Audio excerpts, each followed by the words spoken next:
what should I do with my through-hull, and what time of year should I do it?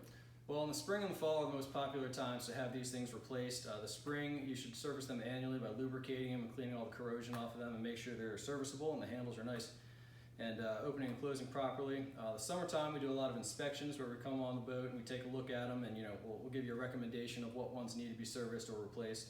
And then when the boat's out of the water in the fall is obviously the best time. These need to be out of the water to be removed. So in the fall and winter time is the best time to have them replaced. Are there any particular types of boats that need to have this done? Well, all boats that have penetration below the waterline are going to need to have this service done. But in particular, older boats that haven't, a lot of times it's the ones that aren't getting used as much. The overboard discharges, the cockpit drains, the ones that just stay open and don't get exercised regularly, that seize and fail. But in particular, foreign-made boats often use inferior fittings themselves, so they have a higher rate of failure.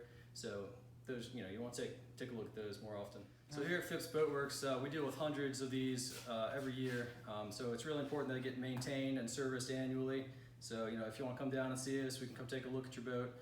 There's nothing more important than making sure your boat stays afloat. Doesn't matter how nice a boat it is if it's underwater. So these valves are really critical. And come see us, have a talk, and we'll take a look at it.